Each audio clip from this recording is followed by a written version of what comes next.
اعوذ باللہ من الشیطان الرجیم بسم اللہ الرحمن الرحیم الحمدللہ رب العالمین الرحمن الرحیم مالک یوم الدین ایاک نعبد و ایاک نستعین اہدنا الصراط المستقیم صدق اللہ العظیم رب اشرح لی صدری ویسر لی امری واحلل عقدۃ من لسانی یفقہوا قولی رب یسر ولا تعسر وتمم بالخیر آمین یا رب العالمین۔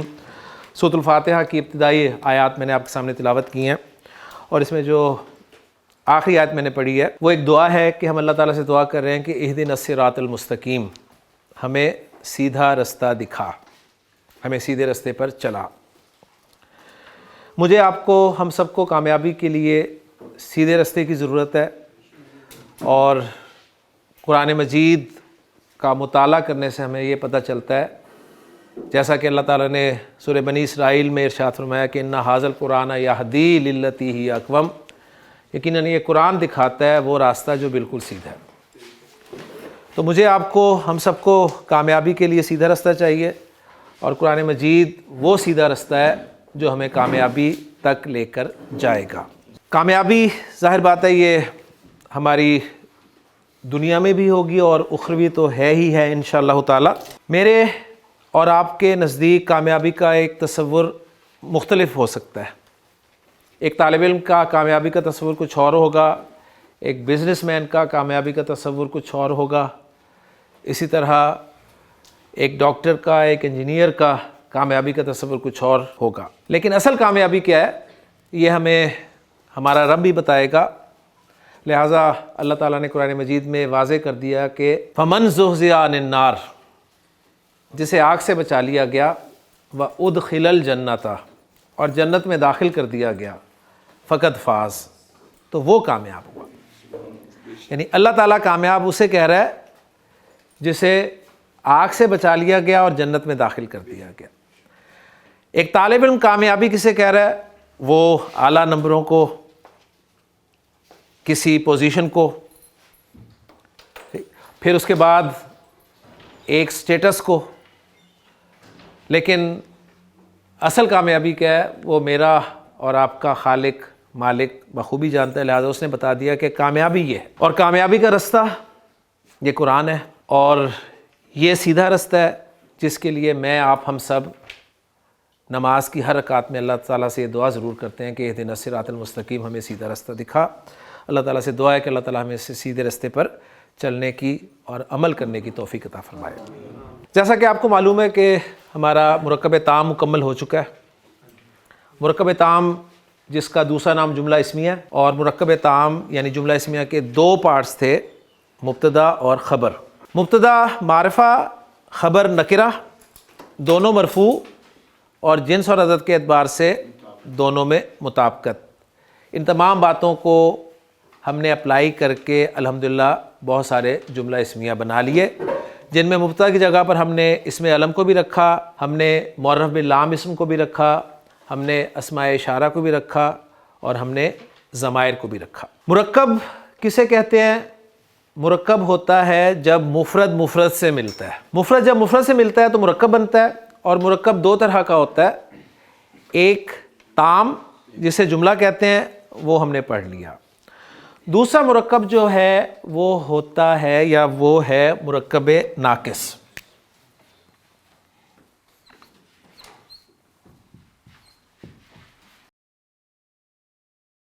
مرکب ناقص مرکب تام کے مقابلے میں ہے، تو اس کا مطلب یہ ہوگا کہ مرکب ناقص جملہ نہیں ہوگا، مرکب تام جملہ ہوگا، مرکب ناقص جملہ نہیں ہوگا۔ اس کو پہلے ہم اپنی اردو زبان میں چند ایگزامپلز کے ذریعے سمجھنے کی کوشش کرتے ہیں کہ مرکب ناقص کیا کیا ہو سکتا ہے۔ میں آپ کے سامنے چند ایگزامپلز رکھتا ہوں اردو زبان میں مرکب ناقص کی، جو جملہ نہیں ہے۔ دیکھیں، سٹارٹ میں مرکب تام سے لیتا ہوں تاکہ آپ کو پھر واضح فرق پتہ چل جائے مرکب تام اور مرکب ناقص کا۔ مرکب تام کی اردو میں ایگزامپل دے رہا ہوں آپ کو۔ میں کہتا ہوں جی یہ لڑکا ہے، مرکب تام جملہ۔ میں کہتا ہوں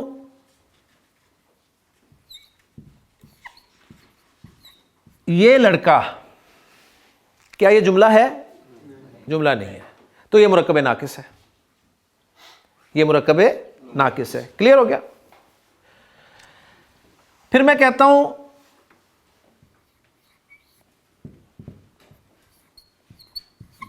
نیک لڑکا، کیا یہ جملہ ہے؟ جملہ نہیں ہے، یہ بھی مرکب ناقص ہے. پھر میں کہتا ہوں زید کا لڑکا، کیا یہ جملہ ہے؟ یہ جملہ نہیں ہے، یہ بھی مرکب ناقص ہے. پھر میں کہتا ہوں لڑکے کے لیے، کیا یہ جملہ ہے؟ یہ جملہ نہیں ہے. میں نے آپ کے سامنے 4 ایگزامپلز رکھی ہیں، یہ لڑکا، نیک لڑکا، زید کا لڑکا، لڑکے کے لیے. یہ چاروں ایگزامپل جو ہیں یہ مرکب ناقص کی ایگزامپلز ہیں، جبکہ ان کے مقابلے میں ایک ایگزامپل میں نے آپ کے سامنے رکھی ہے، یہ لڑکا ہے جو کہ مرکب تام کی ایگزامپل ہے. انشاءاللہ تعالی یہ جو 4 ایگزامپلز آپ نے بورڈ پہ دیکھی ہیں، ان چاروں ایگزامپلز کے حوالے سے 4 مرکبات ناقصہ ہم پڑھنے کی کوشش کریں گے. اب ذرا تھوڑا سا مزید غور کریں کہ جو پہلی کنسٹرکشن ہے، یہ لڑکا جو کہ مرکب ناقص ہے، یہ کس قسم کا مرکب ناقص ہے؟ یہ ایک ایسا مرکب ناقص ہے جس میں اشارے کے لیے لفظ استعمال کیا گیا، یہ لڑکا. تو ایسا مرکب ناقص جس میں اشارے کے لیے لفظ استعمال کیا جائے وہ مرکب اشاری کہلاتا ہے.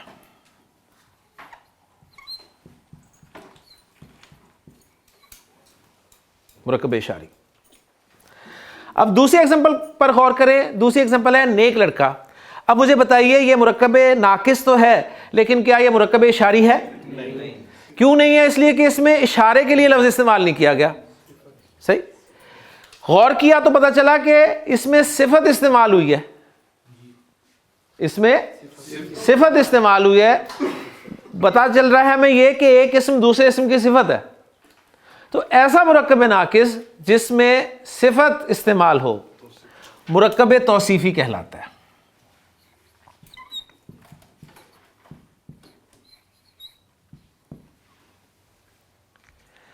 تیسری ایگزامپل پہ غور کریں. تیسری ایگزامپل ہے زید کا لڑکا.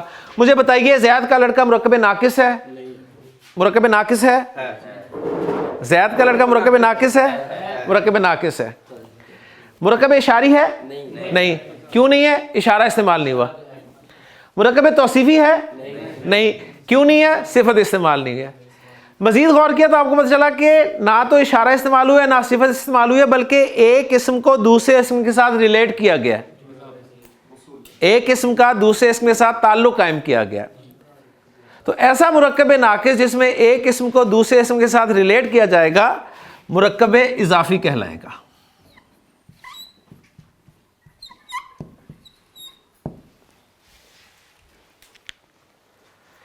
چوتھی ایگزامپل دیکھیے، وہ بھی ایک مرکب ناقص کی ایگزامپل ہے، لڑکے کے لیے. اس میں کے لیے آپ انگریزی میں کیا لفظ استعمال کرتے ہیں؟ فار. اچھا، فار جو ہے یہ کیا ہے؟ پریپوزیشن. ماشاءاللہ. تو لڑکے کے لیے ایک مرکب ناقص ہے، لیکن نہ تو مرکب اشاری ہے، نہ مرکب توصیفی ہے، نہ ہی مرکب اضافی ہے. تینوں میں سے کوئی نہیں ہے. پھر کون سا مرکب ناقص ہے؟ ایسا مرکب ناقص ہے جس میں پریپوزیشن استعمال ہوئی ہے. تو ایسا مرکب ناقص جس میں پریپوزیشن استعمال ہوگی، ایسا مرکب ناقص جس میں پریپوزیشن استعمال ہوگی مرکب جاری کہلائے گا.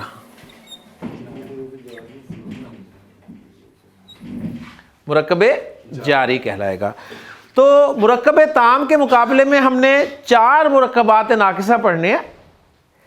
کون کون سے ہیں؟ مرکب اشاری، مرکب توصیفی، مرکب اضافی اور مرکب جاری. ان میں جو پہلے 2 ہیں وہ تو ناموں سے ہی پہچانے جا رہے ہیں کہ مرکب اشاری ایسا مرکب ناقص ہوگا جس میں اشارہ آئے گا، مرکب توصیفی ایسا مرکب ناقص ہوگا جس میں صفت آئے گی.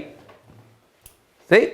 باقی جو اضافی اور جاری ہے یہ آپ کے لیے کچھ نئے ہیں، لیکن انشاءاللہ تعالیٰ یہ بھی بآسانی آپ سالو کر لیں گے. تو ہم جو پہلے 2 مرکبات ناقصہ ہیں نا، مرکب اشاری اور مرکب توصیفی، ان کو انشاءاللہ تعالیٰ آج بنانے کی کوشش کرتے ہیں.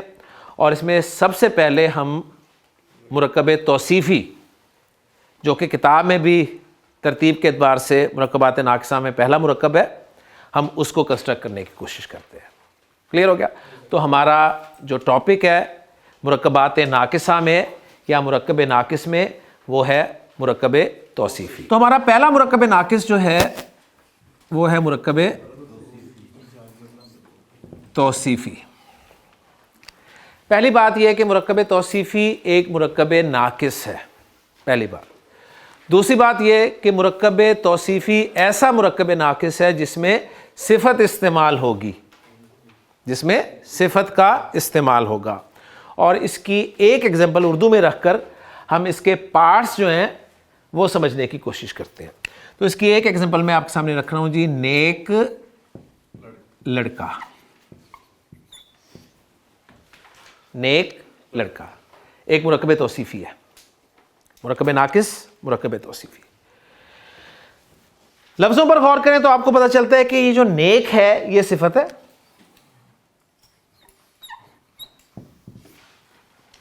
اور لڑکا وہ اسم ہے جس کی صفت بیان کی جا رہی ہے. ٹھیک؟ جس اسم کی صفت بیان کی جائے اس اسم کو گرامر کی اصطلاح میں موصوف کہتے ہیں.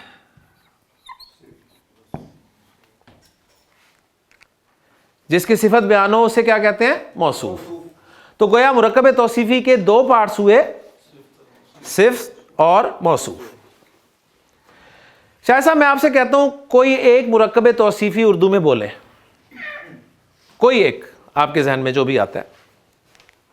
یعنی آپ نے ایک مرکب ناقص بولنا ہے اور ایسا مرکب ناقص بولنا ہے جس میں آپ نے صفت استعمال کرنی ہے اور 2 لفظوں پر مشتمل ہو. وہ ذہین لڑکا. ذہین لڑکا. ماشاءاللہ. عمیر، اچھی کتاب، چھوٹا بچہ، لمبی لڑکی، پرانی کتاب، نیا اسکول، صاف کمرہ، پرانے سر، گندے کپڑے. تو یہ سارے ایگزامپلز جو ہیں مرکب توصیفی کے ایگزامپلز ہیں. ان میں صفات استعمال ہوئی ہیں. ٹھیک ہو گیا؟ ان میں صفات استعمال ہوئی ہیں. تو مرکب توصیفی جب بھی آپ کے سامنے آ جائے اردو میں ایگزامپل کے طور پہ، تو آپ نے اس کے جو 2 پارٹس ہیں صفت اور موصوف، ان کو ہائی لائٹ کر لینا ہے کہ پہلے صفت ہم بولتے ہیں اردو میں، اس کے بعد موصوف کو بولتے ہیں. بالکل انگریزی کی طرح. انگریزی میں ہم کہتے ہیں گڈ بوائے، گڈ بوائے، تو ایڈجیکٹو کو پہلے لاتے ہیں اور موصوف کو بعد میں لاتے ہیں.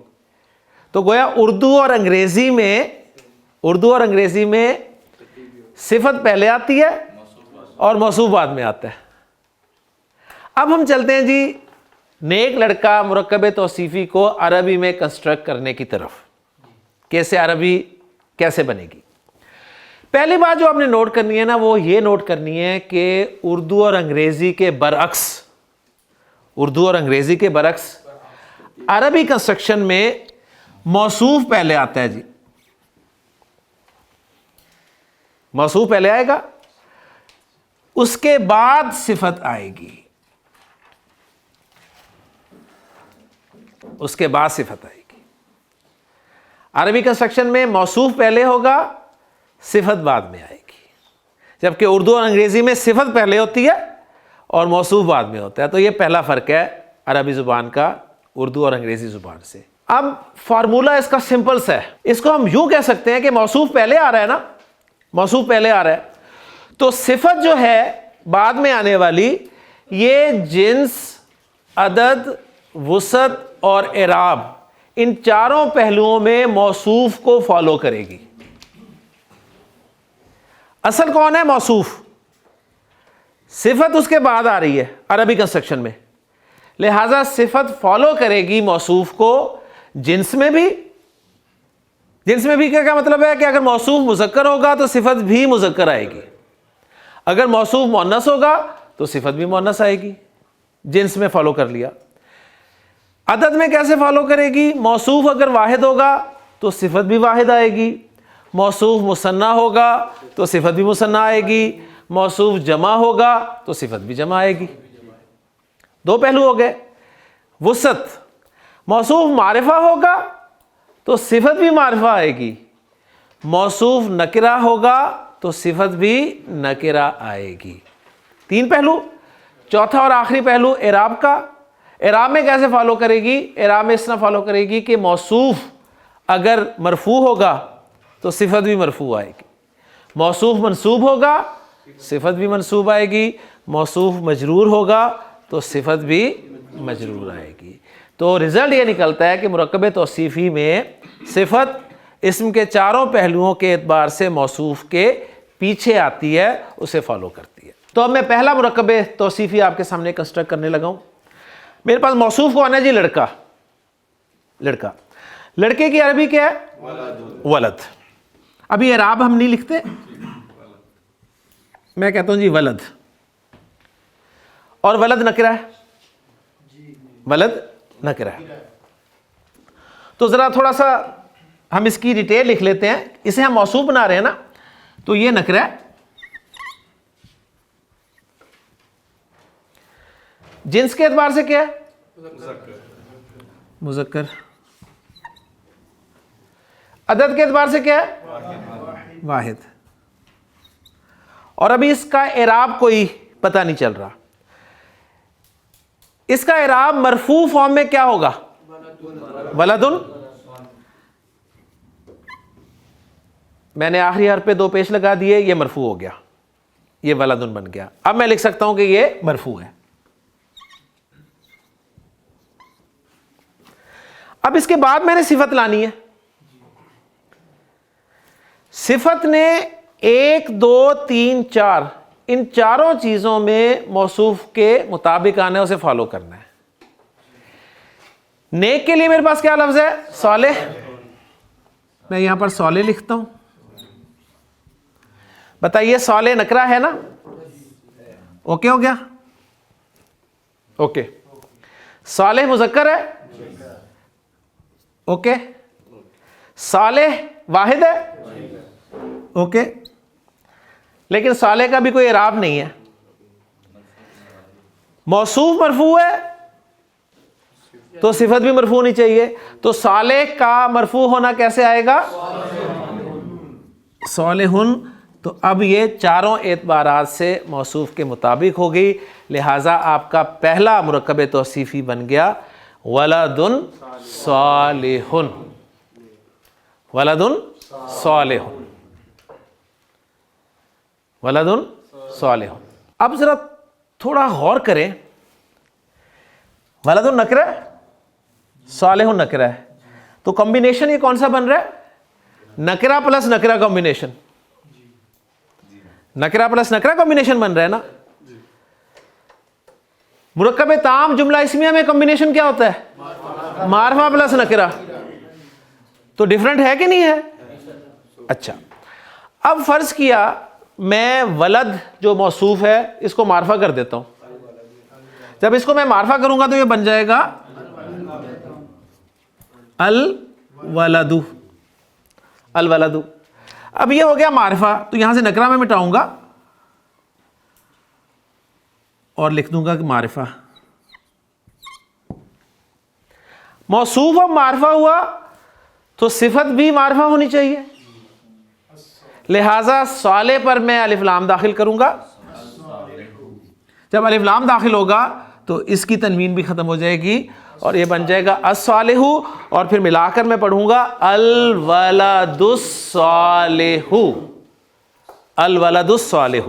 پہلے جو مرکب توصیف بنا تھا وہ نکرہ مرکب توصیفی بنا تھا پورا، اب جو مرکب توصیف بنا ہے یہ معرفہ مرکب توصیفی بنا ہے۔ پہلا کمبینیشن تھا نکرہ پلس نکرہ کمبینیشن، جو کہ مرکب تام سے ڈیفرنٹ تھا۔ اب کیا بنا ہے؟ معرفہ پلس معرفہ کمبینیشن۔ یہ بھی مرکب تام کے کمبینیشن سے مختلف ہے، لہٰذا یہ نہیں ہوگا کہ آپ کے لیے عربی زبان میں مرکب کو پہچاننا مشکل ہو۔ آپ پہچانیں گے انشاءاللہ تعالیٰ کہ جہاں بھی معرفہ پلس نکرہ کمبینیشن ہوگا اس کا ترجمہ آپ ہے کے ساتھ کریں گے. جہاں پر نکرہ پلس نکرہ کمبینیشن یا معرفہ پلس معرفہ کمبینیشن ملا اور چیک بھی کرنا ہے کہ اس میں دوسرا اسم جو ہے وہ صفت بھی ہے پہلے اسم کی, پھر وہ مرکب توصیفی پکا بنے گا. تو مرکب توصیفی الحمدللہ آپ کے سامنے آ گیا, الولد الصالح. اب اسی مرکب توصیفی میں ہم کچھ تبدیلیاں کرتے ہیں. پہلی تبدیلی یہ کرتا ہوں کہ یہ موصوف جو ہے اصل ہے, اس لیے میں نے اس کے نیچے ساری چیزیں لکھی ہیں. پہلے موصوف ہمارا نکرہ تھا, اب میں نے اسے معرفہ کر دیا. اب موصوف ہمارا معرفہ بھی ہے اور مرفوع تو ہے ہی ہے. اب مرفوع کی بجائے میں اس کو منصوب کرتا ہوں. جی مجھے بتائیے, منصوب جب ہوگا الولد تو کیا بنے گا؟ الولدہ. الولدہ منصوب ہو گیا. موصوف منصوب ہو گیا تو صفت نے بھی اس کے پیچھے پیچھے جانا ہے, لہذا صفت بھی منصوب ہو جائے گی, الولد الصالح. اب آپ کا موصوف مجرور ہو گیا کسی وجہ سے, تو واحد اسم مجرور کیسے ہوتا ہے؟ زیر کے ساتھ. موصوف مجرور ہوا تو صفت بھی مجرور ہو گئی اور کنسٹرکشن بن گئی آپ کی الولد الصالح. الولد الصالح, الولد الصالح, الولد الصالح, تینوں مرکب توصیفی کا مطلب کیا ہوگا؟ نیک لڑکا. تینوں کا مطلب نیک لڑکا ہوگا. مرفوع میں بھی نیک لڑکا, منصوب میں بھی نیک لڑکا, مجرور میں بھی نیک لڑکا. ہاں جب آپ کو پتہ چل جائے گا کہ یہ مرکب توصیفی اگر جملہ اسمیہ میں مبتدا کی جگہ پر استعمال ہو رہا ہے یا خبر کی جگہ پر استعمال ہو رہا ہے تو ہم نے مرفوع رکھنا ہے, ہم نے مرفوع رکھنا ہے. اور اسی طرح جب آپ جملہ فعلیہ پڑھیں گے اس میں فاعل اور مفعول کے بارے میں پڑھیں گے تو پھر آپ کو بتایا جائے گا کہ اگر مفعول آ رہا ہے مرکب توصیفی تو وہ منصوب ہوگا. اسی طرح آپ مزید آگے جائیں گے تو آپ کو بتایا جائے گا کہ اگر کسی مرکب توصیفی سے پہلے پریپوزیشن لگی ہوئی ہے, کسی مرکب توصیفی سے پہلے پریپوزیشن لگی ہوئی ہے تو مرکب توصیفی مجرور ہوگا. تو اس لیے آپ کو جہاں مفرد اسم کے اعراب کا پتہ ہونا چاہیے وہاں پر اس سے جو مرکب ناقص بن رہا ہے اس کا اعراب بھی پتہ ہونا چاہیے. تو اس لیے میں زیادہ زور دے رہا ہوں اعراب پہ, اور اعراب کے لیے وہ جو طریقہ کار میں نے آپ کو بتا دیا ہے وہ پنجے والا, اس کو پکا کر لیں, انشاءاللہ تعالیٰ آپ کا اعراب کبھی بھی ضائع نہیں ہوگا انشاءاللہ تعالیٰ. تو الولد الصالح مرفوع فارم میں مرکب توصیفی ہو گیا. اب میں اس کے ساتھ ہی تھوڑی سی تبدیلیاں کرتا ہوں. میں موصوف البنت کو رکھتا ہوں, البنت.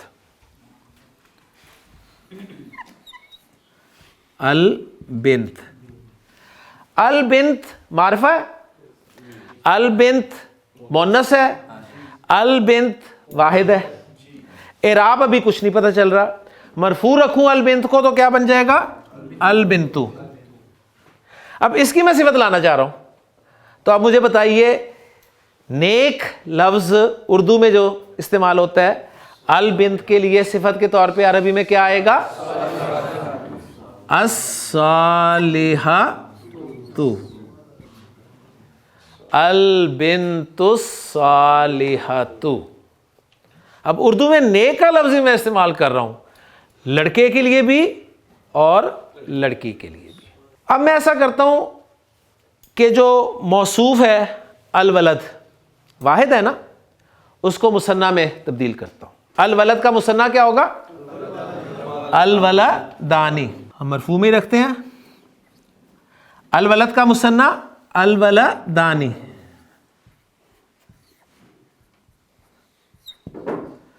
اب الولدانی کی صفت جو ہے وہ بھی مثنیٰ آئے گی, ٹھیک, تو وہ کیا آئے گی؟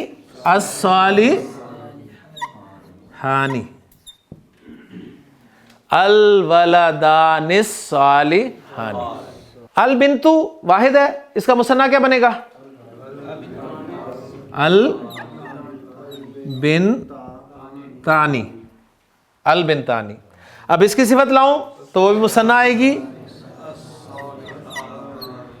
الصالحتانی. الولد کی میں جمع لانا چاہ رہا ہوں. الولد کی جمع الولدون نہیں ہوگی. کیوں نہیں ہوگی جی؟ کیوں نہیں ہوگی؟ ولد بھی عاقل نہیں ہے. نہیں یار ایک منٹ, پوائنٹ کیا ہے؟ میں یہ پوچھ رہا ہوں کہ الولد کی جمع سالم استعمال ہوگی یا جمع مکسر استعمال ہوگی, میرا یہ سوال ہے. سالم کیوں نہیں ہوگی؟ یہ صفت نہیں ہے ماشاءاللہ, یہ پوائنٹ ہے. جمع سالم مذکر کس کی آتی ہے؟ عام طور پہ صفت کی آتی ہے, عاقل کی صفت کی آتی ہے نا, یعنی عاقل کے لیے آتی ہے نا. تو ولد کوئی صفت ہے نہیں, تو اس کی جمع مکسر آئے گی, اور ولد کی جمع مکسر جو ہے وہ اولاد آتی ہے, اولاد. ٹھیک, تو اب میں الولد کی جمع اگر لکھوں گا تو وہ بنے گی الاولادو, مرفوع رکھ رہا ہوں الاولادو, کیونکہ واحد اور جمع مکسر کا اعراب ایک جیسے ہی آتا ہے. الاولادو مرفوع ہے. اب یہ آپ کا جمع ہے تو صفت بھی جمع ہوگی. الصالح کی جمع کیا آ جائے گی؟ الصالحون. الاولاد الصالحون. اب آپ یہاں پر پریشان ہو سکتے ہیں کہ جی الاولادو تو مرفوع ہے لیکن الصالحون منصوب ہے. پریشان ہو رہے ہیں؟ نہیں ہو رہے نا؟ دونوں ہی مرفوع ہیں. کیسے دونوں مرفوع ہیں؟ یہ دیکھیں, ان کی مرفوع پیش کے ساتھ, اس کی مرفوع آنی کے ساتھ, اس کی مرفوع اونا کے ساتھ. تو اونا اور پیش میچ کر کے نا. تو یعنی کچھ اسماء ایسے ہیں جن کا اعراب آپ نے حرکتوں کے ذریعے پہچاننا ہے, اور وہ دو طرح کے ہم نے بنا لیے ہیں, واحد اور جمع مکسر.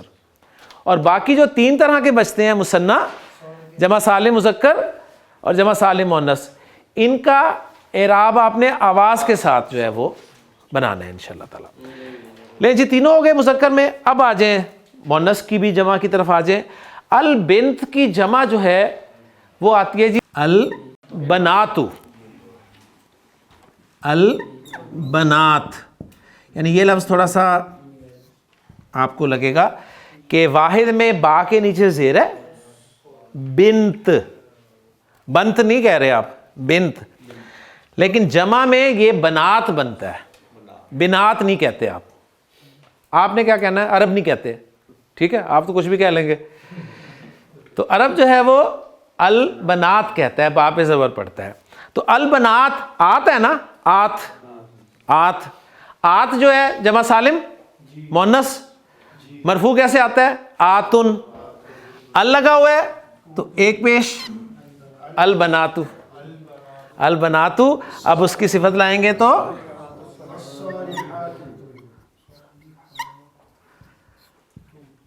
الصالحات, البنات الصالحات, البنات الصالحات. نہیں جی, اگر یہ 6 ایگزامپلز آپ نے کر لی نا مرکب توصیفی کی, پھر انشاءاللہ تعالیٰ کوئی بھی مرکب توصیفی آپ کر سکتے ہیں. ہاں, اب صرف ایک پوائنٹ یہ دیکھ لیں کہ یہ 6 کے 6 مرکب توصیفی جو ہیں یہ سب مرفوع فارم میں لکھے ہوئے ہیں آپ کے پاس. الولد الصالح مرفوع, یہ منصوب ہوگا تو کیا ہوگا؟ ایک پریکٹس ذرا اس کی کر لیجیے جی. الولد الصالح, الولد الصالح.